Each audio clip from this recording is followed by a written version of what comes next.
अस्सलाम वालेकुम। मैं हूं आपका कोर्स इंस्ट्रक्टर ज़ीशान खान खलील और हम अल्हम्दुलिल्लाह आज स्टार्ट करने जा रहे हैं कंप्यूटराइज अकाउंटिंग का कोर्स। कंप्यूटराइज अकाउंटिंग जो कि आपके कैरियर को बूस्ट कर सकती है, आपकी अर्निंग को बूस्ट कर सकती है। आज फाइवर, अपवर्क, फ्रीलांसर जैसी वेबसाइट्स के ऊपर जो है आपको सैकड़ों अकाउंटिंग से रिलेटेड जॉब्स अवेलेबल हैं जो आप अवेल कर सकते हैं।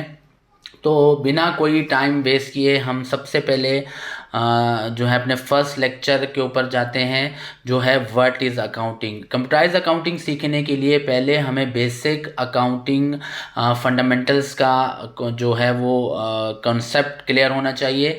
अनटिल एंड अनलेस हम अकाउंटिंग रूल्स, रेगुलेशन, प्रिंसिपल से फेमिलियर नहीं हो जाते तो ऑब्वियसली बात है कंप्यूटराइज अकाउंटिंग परफॉर्म करना थोड़ा सा डिफ़िकल्ट हो जाता है। तो हम आज स्टार्ट करते हैं। पहला सबसे हमारा क्वेश्चन ये है कि भाई अकाउंटिंग क्या है, अकाउंटिंग किसको कहते हैं। ये हमारा फर्स्ट एंड फॉरमोस्ट क्वेश्चन है, इसके ऊपर हम बात करेंगे। तो जी accounting is language of business. सबसे पहली बात तो यह है कि अकाउंटिंग बिजनेस की लैंग्वेज है। इसका मतलब यह है कि आप किसी बिजनेस की फाइनेंशियल रिपोर्ट्स को अगर देखें तो जाहिर सी बात है अगर आप अकाउंटिंग नहीं समझते, अकाउंटिंग आपको नहीं आती, तो आप उन रिपोर्ट्स को रीड नहीं कर सकेंगे।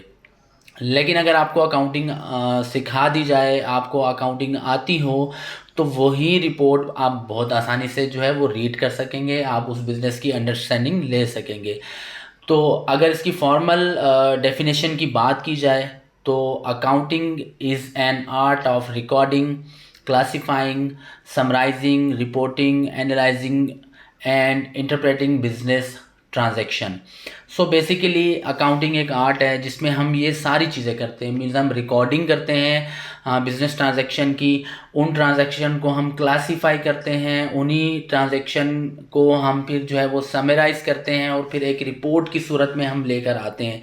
बेसिकली अकाउंटिंग एक इंफॉर्मेशन सिस्टम है जो कि डिसीजन मेकिंग के लिए हमें इंफॉर्मेशन प्रोवाइड करता है। तो जितने भी बिजनेसेस दुनिया में मौजूद हैं जो कि अकाउंटिंग परफॉर्म कर रहे हैं, तो अकाउंटिंग परफॉर्म करने के पीछे उनका जो ऑब्जेक्टिव है वो बेसिकली इंफॉर्मेशन को गैदर करना है। रिपोर्ट्स जो है उनको चाहिए होती हैं डिसीजन मेकिंग के लिए, और उन रिपोर्ट्स के ऊपर भी फर्दर वो जो है डिफरेंट किस्म के एनालिसिस करते हैं और फिर उनके जो रिज़ल्ट आते हैं उनको समझ के उनकी बेसिस के ऊपर डिसीजन मेकिंग की जाती है। तो अगर हम सबसे पहले बात करें रिकॉर्डिंग की, तो एक बिज़नेस के अंदर डिफरेंट ट्रांजैक्शन हो रही होती हैं। लाइक वो बिज़नेस जो है वो एसेट की परचेज़ कर रहा होता है, लाइक फर्नीचर परचेज़ कर लिया आपने, लाइक आपने इक्विपमेंट्स वगैरह परचेज़ कर ली। तो ऐसे जो है सारे एसेट्स एक बिज़नेस परचेज़ करता है। फिर अगर ट्रेडिंग का बिज़नेस है तो इन्वेंट्री परचेज़ करता है जो उसको सेल करनी होती है। फॉर सपोज़ अगर हम एग्जांपल लेते हैं कि अगर हम एक बिज़नेस स्टार्ट करते हैं मोबाइल शॉप का, तो हमें सबसे पहले तो शॉप का फर्नीचर एक्वायर करना है, वो परचेज़ करना है। फिर हमें जो है वो इन्वेंट्री लाइक मोबाइल फ़ोन और उससे रिलेटेड जो एसेसरीज़ हैं वो परचेज़ करनी है।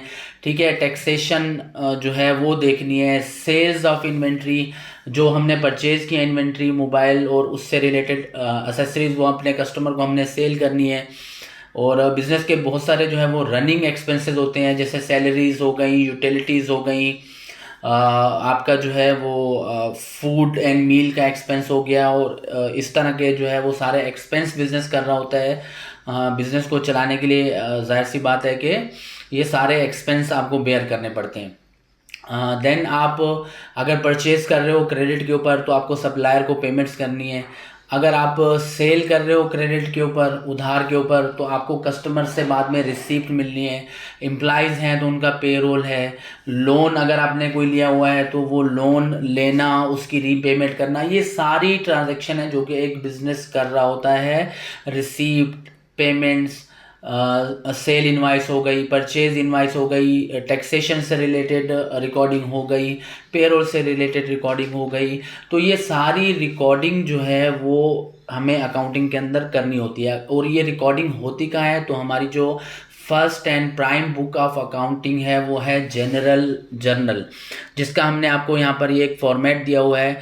लाइक इसमें डिफरेंट कॉलम्स होते हैं, जिसमें फर्स्ट कॉलम डेट, यानी कि जो ट्रांजैक्शन आप रिकॉर्ड करने जा रहे हो वो किस डेट को हुई है, वो डेट हो गई। फिर हर ट्रांजैक्शन का एक यूनिक नंबर होता है, तो आपको एंट्री नंबर या ट्रांजैक्शन नंबर यहाँ पर देना होता है। एंड देन उस ट्रांजैक्शन के अंदर कौन कौन से अकाउंट्स इन्वॉल्व हैं, तो वो अकाउंट्स आपको जो है इनलाइन करने होते हैं। और देन डेबिट और क्रेडिट, अकाउंटिंग में दो कॉलम्स होते हैं। इंशाल्लाह इनको हम फर्दर एक्सप्लेन करेंगे आगे वाले लेक्चर में। फिलहाल जस्ट आपको एक जनरल का आइडिया देना है। सो डेबिट एंड क्रेडिट दो कॉलम होते हैं कि डेबिट कौन सा अकाउंट हुआ, क्रेडिट कौन सा अकाउंट हुआ, और रिमार्क्स यानी कि ये ट्रांजैक्शन से रिलेटेड आप इंफॉर्मेशन देते हैं कि भाई ये ट्रांजैक्शन कौन सी ट्रांजैक्शन है। तो जैसे हमने एक सैम्पल ट्रांजैक्शन यहाँ पर रिकॉर्ड की हुई है, ये इन्वेस्टमेंट की ट्रांजैक्शन है, यानी कि एक बिज़नेस हम स्टार्ट करने जा रहे हैं, उसमें हमने 1 लाख रुपए का कैश इन्वेस्ट किया है। तो उसकी ट्रांजैक्शन कैसे रिकॉर्ड होगी, एक सैम्पल ट्रांजैक्शन के तौर पर हमने उसको रिकॉर्ड किया है। डेट के कॉलम में डेट लिखी है, एंट्री नंबर ये 1 है, जिसमें कैश को हमने डेबिट किया है, कैपिटल को क्रेडिट किया है, और रिमार्क्स में हमने लिखा है invested cash in business. So basically ये एक इन्वेस्टमेंट की एक एंट्री रिकॉर्ड करके एज अ सैम्पल हमने आपको दिखाई है, ताकि आपको आइडिया हो सके कि जनरल का फॉर्मेट क्या होता है और किस तरह से उसमें रिकॉर्डिंग की जाती है। बट ये जितनी भी रिकॉर्डिंग है, like sale, purchase, receipt, payment, taxation, payroll, ये जितनी भी रिकॉर्डिंग है, ये सारी recording according to rules and principles होती है। तो अकाउंटिंग में जो है GAAP, generally accepted accounting principles, ये बेसिकली रूल्स हैं, रेगुलेशंस हैं, अकाउंटिंग के प्रिंसिपल्स हैं, जो फॉलो करते हुए आपको रिकॉर्डिंग करनी होती है, जो आइंदा आने वाले लेक्चर्स में इंशाल्लाह हम सीखेंगे। सो बेसिकली यहाँ पर हमने आपको रिकॉर्डिंग को एक एक्सप्लेन किया है कि रिकॉर्डिंग होती क्या चीज़ है, किस चीज़ को रिकॉर्ड करना है। देन हमारे पास है classifying and summarising. So basically हम डिफरेंट ट्रांजैक्शन रिकॉर्ड कर रहे होते हैं। जैसे हमने फर्स्ट ट्रांजैक्शन रिकॉर्ड की है इन्वेस्टमेंट की, सेकंड ट्रांजैक्शन में हमने कैश के ऊपर फर्नीचर परचेज किया है, थर्ड ट्रांजैक्शन में यहाँ पर हमने जो है वो फॉर सपोज सैलरी हमने किसी को पे की है। तो यहाँ पर थोड़ा सा स्लाइड में एक मिस्टेक है, यहाँ पर कैपिटल की जगह कैश क्रेडिट होना था, तो आप इसको इग्नोर कीजिएगा। बहरहाल ये कैश की 3 ट्रांजैक्शन जो है हमने आपको दिखाई है। लाइक पहली ट्रांजैक्शन में कैश डेबिट हुआ है, मींस कैश आया है बिजनेस में, दूसरी ट्रांजैक्शन में कैश आउट हो रहा है, और थर्ड ट्रांजैक्शन में मैंने आपसे कहा कैपिटल को इग्नोर करके यहाँ पर कैश आप समझ लें, तो कैश यहाँ पर ये आउट हुआ है। तो कैश इनफ्लोज और आउटफ्लोज हो रहे हैं डिफरेंट ट्रांजैक्शन के अंदर। तो अभी तो फिलहाल ये 3 ट्रांजैक्शन है, ऐसी सैकड़ों ट्रांजैक्शन हो सकती हैं जिसमें कैश इन और कैश आउट हो सकता है।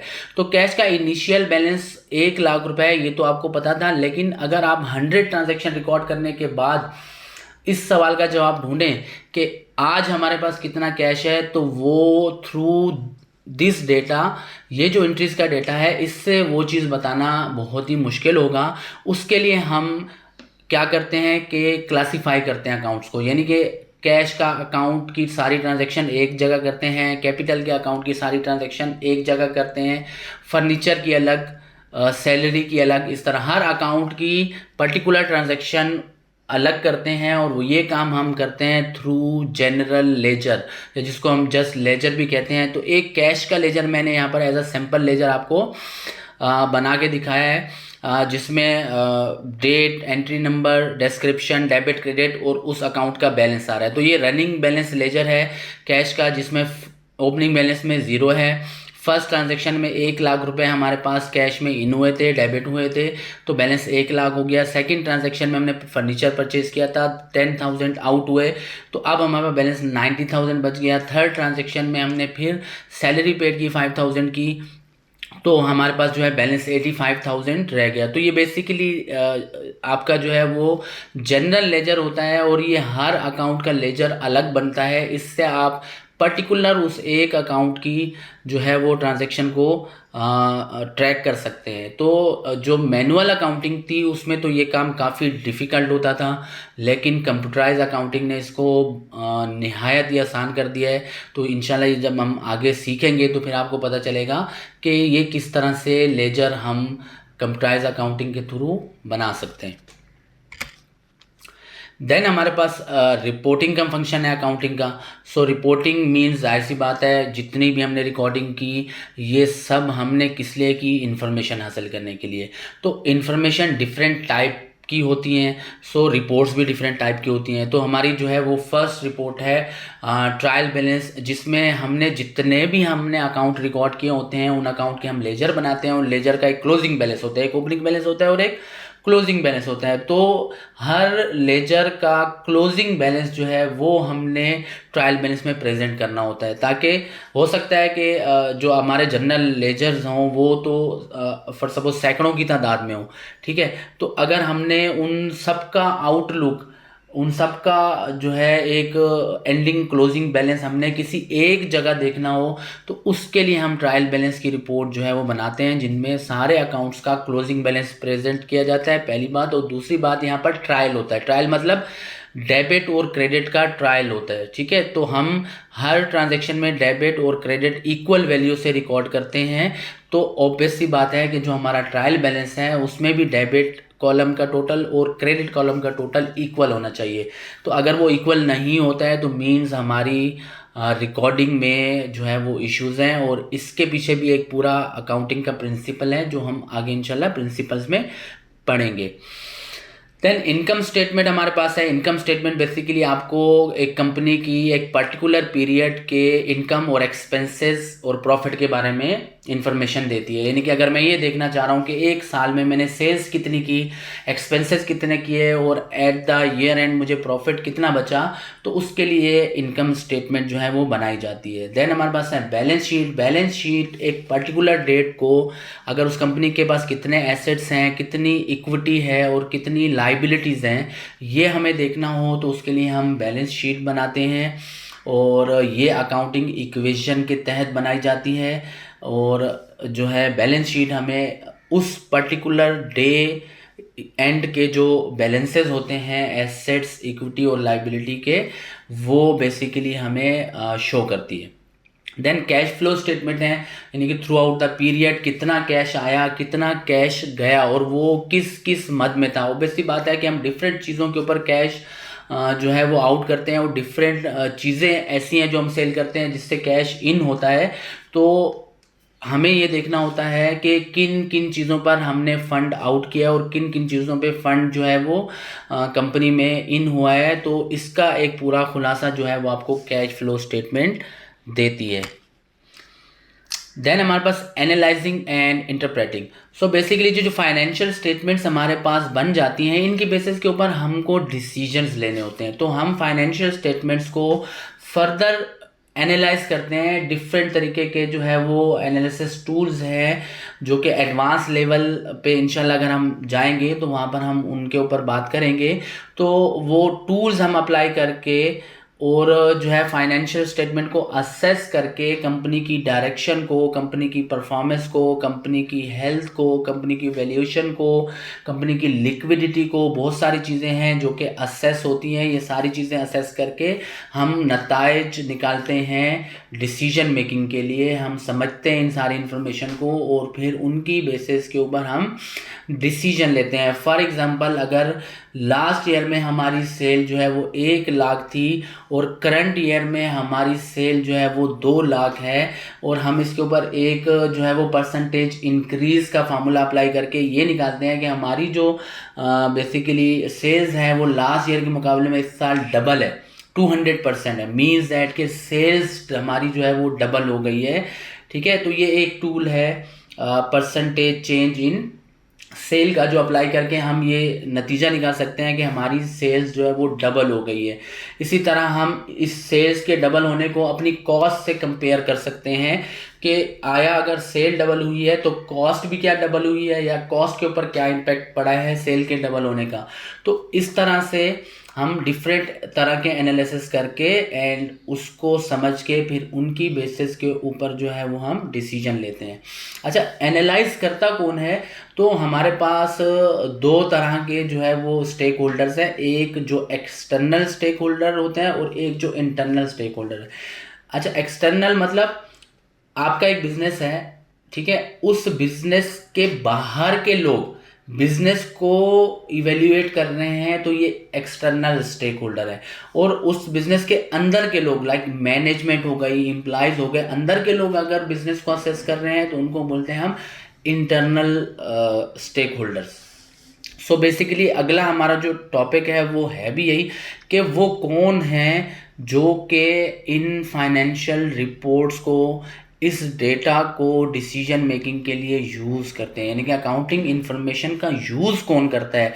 जाहिर सी बात है कि एक कंपनी लाखों रुपए खर्च करके एक पूरी टीम बिठाकर एक अकाउंटिंग डेटा को मैनेज करती है और उसको जो है रिपोर्ट्स में कन्वर्ट करती है। तो ये सब करने का मकसद क्या है, ऑब्जेक्टिव क्या है, कौन इसको यूज़ करता है, उसके लिए हमारा जो है वो नेक्स्ट टॉपिक है हु यूज़ अकाउंटिंग इंफॉर्मेशन। तो अकाउंटिंग इंफॉर्मेशन एक तो इंटरनल स्टेक होल्डर्स यूज़ करते हैं और दूसरा जो है एक्सटर्नल स्टेक होल्डर्स यूज़ करते हैं। तो इंटरनल स्टेक होल्डर में सबसे पहले आपके पास है मैनेजमेंट अकाउंटिंग इंफॉर्मेशन को रीड करती है, अंडरस्टैंड करती है, असेस करती है और उसकी बेसिस के ऊपर जो है वो कंपनी को कंट्रोल करती है, कंपनी के लिए डिफरेंट डिसीजन लेती है। सिमिलरली एम्प्लॉयज़ जो हैं, जो आपकी ऑर्गेनाइजेशन में आपके बिजनेस में काम करते हैं, वो भी जो है इंटरनल स्टेक होल्डर्स हैं, वो भी आपके बिजनेस को असेस कर रहे होते हैं, क्योंकि एक एम्प्लॉय जो है वो जाहिर सी बात है अपने कैरियर ग्रोथ से बहुत ज़्यादा कंसर्न होता है। तो अगर कंपनी ग्रो कर रही होगी तो जाहिर सी बात है साथ साथ एम्प्लॉय भी ग्रो करेगा। तो अगर कंपनी ग्रो नहीं करेगी तो एम्प्लॉय भी ग्रो नहीं करेगा। तो एम्प्लॉयज़ कंसर्न होते हैं कंपनी की ग्रोथ के साथ, तो वो भी असेस कर रहे होते हैं इंटरनली।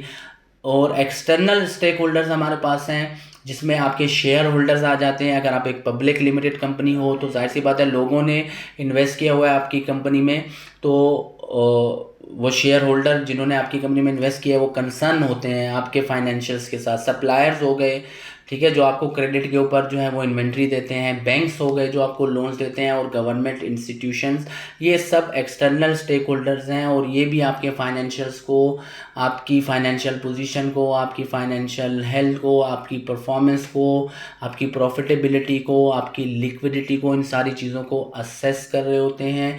सो बेसिकली अकाउंटिंग लैंग्वेज है बिजनेस की, अकाउंटिंग एक आर्ट है जिसमें हम रिकॉर्डिंग सीखेंगे, जिसमें हम क्लासिफिकेशन सीखेंगे, समराइजिंग सीखेंगे, हम रिपोर्टिंग सीखेंगे।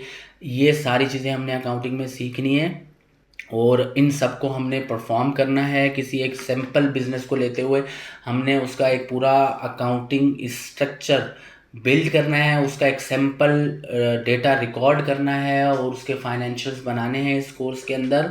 और ये सारा काम हमने थ्रू कंप्यूटर करना है, यानी कि पहले स्टेप पे हम इसको माइक्रोसॉफ्ट एक्सेल में करेंगे।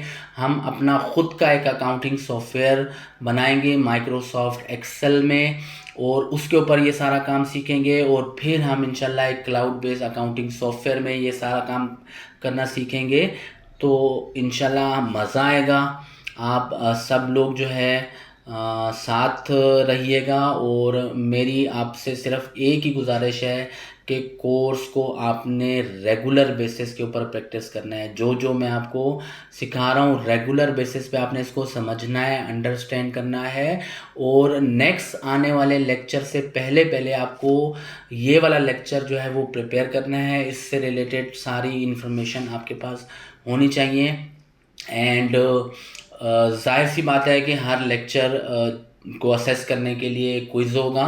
तो फर्स्ट लेक्चर आज का यहाँ पर हम जो है कंप्लीट करते हैं और जल्द ही इंशाल्लाह क्विज़ अपलोड हो जाएगी गूगल क्लासरूम के अंदर। और आप जो कंप्यूटराइज अकाउंटिंग का ग्रुप है उसको रेगुलर बेसिस पे चेक करते रहिएगा, क्योंकि लेक्चर जब भी अपलोड होगा आपको वहाँ पर इन्फॉर्मेशन मिलेगी, क्विज़ जब भी अपलोड होगा आपको वहाँ पर इन्फॉर्मेशन मिलेगी। तो गूगल क्लासरूम आपने ज्वाइन करना है। आपने जो है ग्रुप जो हमारा व्हाट्सएप का है उसके साथ आपने लिंक रहना है, उसमें रेगुलर अपडेट्स आती रहेंगी और आपको मिलती रहेंगी। अपना ख्याल रखिएगा, इंशाल्लाह नेक्स्ट लेक्चर में मिलते हैं।